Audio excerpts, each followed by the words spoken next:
Teachable moments. Hello, and welcome to another episode of Teachable Moments. My name is Go Ask Alex, and I am a Canadian adult performer and ostomate. If you don't know what an ostomate is, I will give you the quick rundown. I lived for 16 years with an aggressive form of bowel disease, which led to me eventually having my entire colon removed. I now live with what is called an ileostomy, which means that the end of my small intestine, my ileum, has been rerouted out through my abdomen. Because of my lived experience, this episode of Teachable Moments will focus on how to talk to your sex partners about your disability.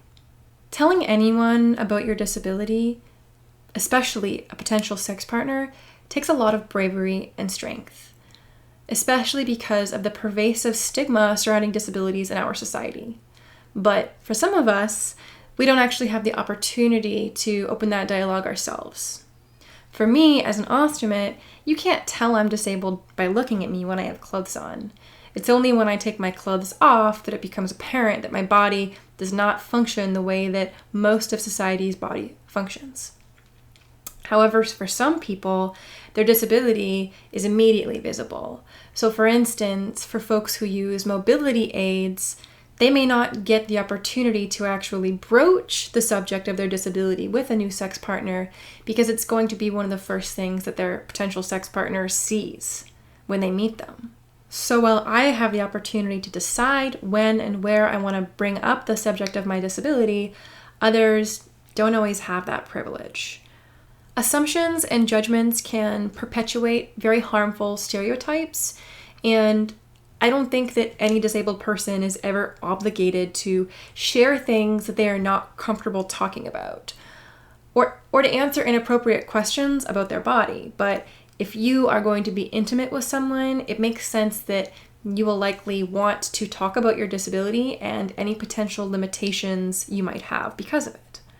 Since my surgery, I've adopted what I call my fake it till you make it attitude when interacting with new sex partners or even during day-to-day interactions when my ostomy might come up. What I mean by that is that I have realized that no one is going to make a big deal out of my disability if I don't make a big deal out of my disability.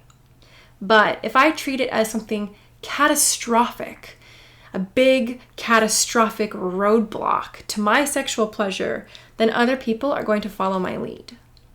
I explain my ostomy as if it was nothing but an insignificant little afterthought, even though in reality there are moments when it has been a huge obstacle for me sexually and otherwise. Imagine that you and I were about to be intimate for the first time ever, and I said something along the lines of, well, there's something I've been meaning to tell you about, but I just haven't had the courage. I need to tell you that I'm disabled. I'm permanently disabled. And I have an ostomy. And I can't take it off when we have sex. And it could make noises, or it could even leak in the middle of sex. So I understand if you don't want to have sex with me. Sounds pretty serious, right? I would think it was serious too. So rather than listing all of the things that could possibly go wrong because of my ostomy, I approach it as relaxed and casually as I possibly can. Something like this. Oh, by the way, it seems like we're getting along pretty well, and I don't want to be assumptive, but in case we want to have sex soon, I just wanted to let you know that I actually have a medical device attached to my body. It's totally not a big deal, nothing to worry about. It's very unlikely that it's going to interfere with us having sex at all, but I just thought that I would let you know so that you weren't curious when you saw me take my clothes off. And if it's okay with you, I think I'd rather maybe wear some high-waisted crotchless panties just the first time we have sex, because I don't like to get fully naked with somebody unless I know them really well. Isn't that more casual? Even the way that I say, by the way, feels like such an afterthought, like it's not even a big deal at all. In the same way that a spider is more scared of you then you are scared of a spider. I think that able-bodied people are probably way more terrified of offending a disabled person than us disabled people are of talking about our disabilities. That's why I personally recommend bringing up these boundaries and limitations before getting sexy. It can be really difficult in the heat of the moment when all the blood is rushing out of your head and into your genitals to remember what your limitations are or remember to bring up those boundaries.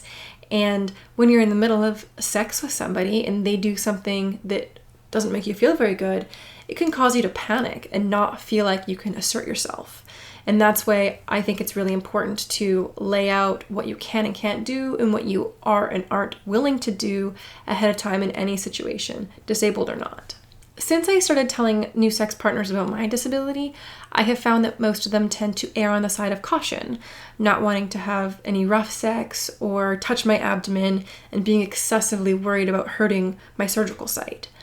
Now, in those situations, it is up to me to really bring up what my boundaries are and aren't, and what I'm comfortable with or what I want more of. Because in reality, I do want to have my abdomen touched.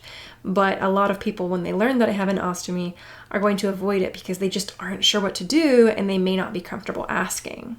If you're like me and you have a bad memory coupled with anxiety, I highly recommend making a list of your do's and don'ts ahead of time so that when you do have these conversations, you know exactly what you want to say. You know all of the important points. You can keep this list with you when you go to meet a new potential sex partner or take a photo of it and text it to them as well.